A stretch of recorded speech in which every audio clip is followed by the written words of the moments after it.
41, Disestablishment of Housing Management Board. Hopefully this is straightforward. We had a discussion about this. Yep. We're good with it. Who would like to move it? Probably somebody else who's not Andrew. Oh, true, actually. That's not on the... Well, I'll move it. Yeah. Glenn will second it. Hold on, I've got a question on this, actually. Yeah. What I'm trying to work out, so the reason we've done this is because we had this conflict of interest? No, we're not proceeding with the paper that was being proposed because it was dealing with a conflict of interest. So this is the paper that's come back, where it's actually disestablishing it, approve that the responsibilities delegated go back to CHED, and that CHED will report regularly to the council on the progress. So the trustees of the Housing Management Board are now the trustees of the CHIP? Now, the Housing Management Board is a committee of council, essentially. It's a board of council, so it's got councillors on it. There are 3 councillor trustees on the trust, which is the community housing provider.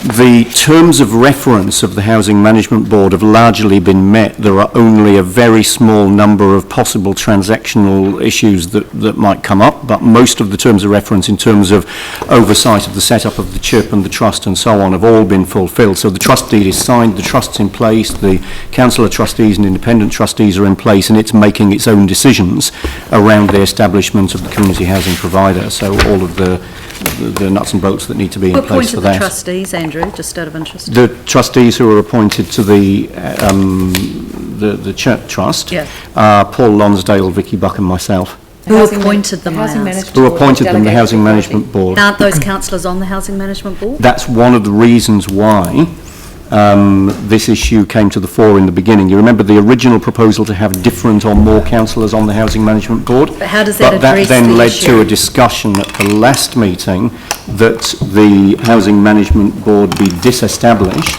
because it was actually identified that the majority of its work had actually been done. Yeah, but I think that what Ali's really asking is that was there a conflict of interest when the decision was made to appoint people trustees who were making the decision to the new what was the entity. process for the appointment of trustees to the CHIP? Because it seems like the Housing Management Board trustees appointed themselves to the CHIP, that's and I'm what not I'm sure. That's what Ali's saying. There was a delegated function. That was one of the delegations. Yes, I know, but... Was it a delegation to appoint trustees? But you can't appoint yourself to the board of another organisation. It's just that you can't vote to appoint yourself to anything. That's a conflict of interest. Yeah. Is that right? Mm-hmm. I'm getting a nod from Ian, so I'm feeling on safe ground. But there's a lawyer at the end of the table as well. Is there an issue there? I just think we'd better to resolve that. And we now have to make sure that everything is crystal clear and above board, because we don't want anything to unravel anything. And it may be that we have to confirm ourselves the memberships. It might actually be the easiest way of resolving it. Basically, the Housing Management Board has finished the work it needed to do, so it's now... But there was an appointment process. I'm just saying that we may actually have to go back and just to... I don't want anyone to say afterwards that there was a conflict of interest and it was judicially reviewable. This might be an issue that we really do need to nail, and I wonder if we can't adjourn it till the next meeting so we can get it sorted. Well, we can go ahead with this, so we can disestablish the Housing Management Board. Well, no, I don't think you should. Depending on the outcome of the advice, we might need to have it still established to retrospectively do something. To revoke any earlier decisions made in respect of it. So I'd like to just leave it as it is.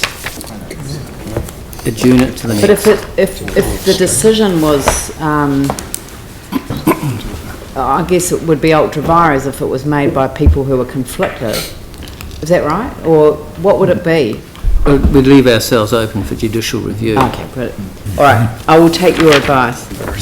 So unlike me. Yeah, it is too.